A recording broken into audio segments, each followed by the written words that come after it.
Waduh, ini berita apa lagi ya? Padahal pada waktu lalu, yaitu ketika Budiman Sujatmiko bermanuver mendukung Pak Prabowo Subianto, itu menurut saya sudah sangat mengejutkan sekali. Tiba-tiba mendukung Pak Prabowo Subianto pada waktu lalu. Itu juga terjadi pro dan kontra di kalangan masyarakat.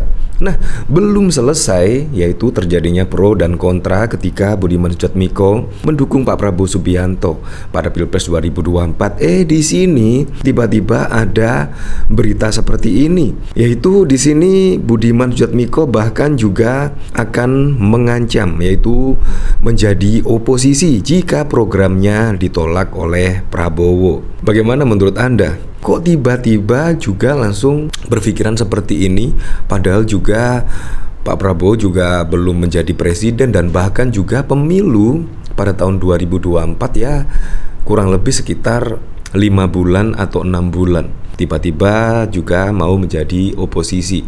Menurut saya terlalu prematur dan terlalu cepat ya dalam memutuskan sesuatu. Tidak direncanakan matang terlebih dahulu. Apalagi juga pada waktu lalu ya, yaitu bermanuver mendukung Pak Prabowo Subianto. Seharusnya kan difikir matang-matang dulu, dipersiapkan masak-masak.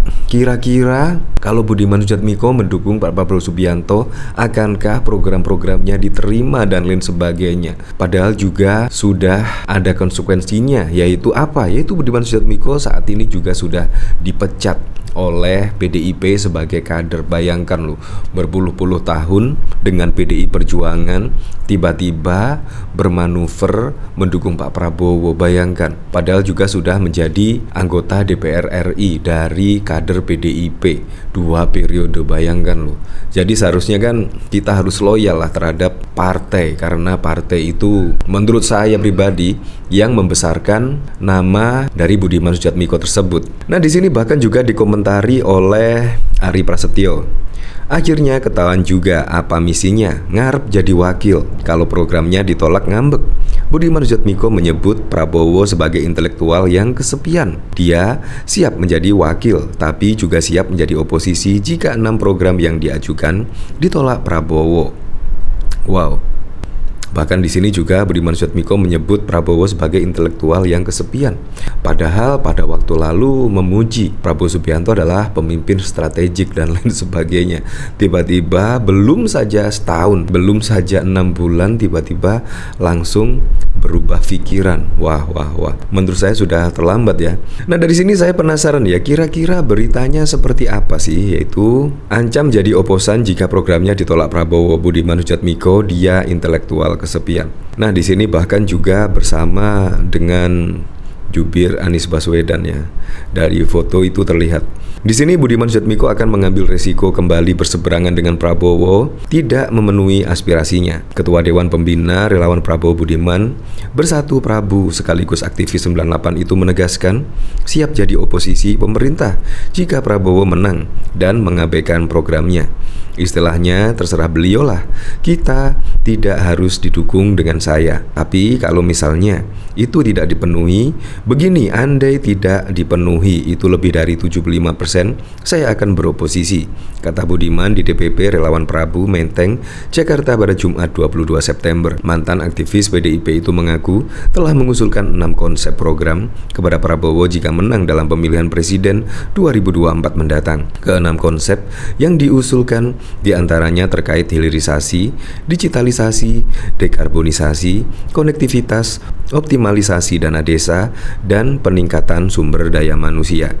Budiman menyampaikan jika Prabowo mengakomodir setengah dari usulan maka dirinya akan tetap mendukung Prabowo. Tapi kalau misalnya dipenuhinya hanya 50%, saya tetap masih akan dukung. Kalau 50% dari 6 misalnya 3 yang dikejar, saya tetap dukung.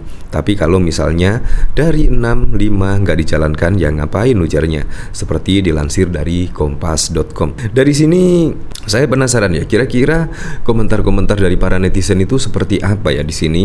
Ketika belum apa-apa juga Budiman Sujatmiko ancam jadi oposan jika program ditolak oleh Prabowo. Nah, dari sini yaitu dari Just Gawin Big Win, Bukit Algoritma, hasilnya ada nggak? Cuan mana cuan? Jadi padang ilalang. Di sini Mang Diman beraninya di media mainstream doang. Sini dong di X-Line. Kang Diman makin kesini makin kesana, kasihan juga sih. Emang udah pasti jadi. Kemungkinan salah satu programnya yaitu lembah logaritma yang telah terkubur menjadi kebun alang-alang seperti program tanam singkong, tuannya yang gagal total. Yang untung pelaku yang bisa nembangin pohon dan duit APBN. Padahal juga belum tentu loh Pak Prabowo bisa memenangkan Pilpres pada tahun 2024. Tetapi kok seolah-olah Budiman Sujatmiko sudah kehilangan logika ya menurut saya di sini, karena kemungkinan ya ada janji jabatan atau apalah di sini ya. Padahal juga belum jadi presiden dan memilih wakil saja sangat susah sekali.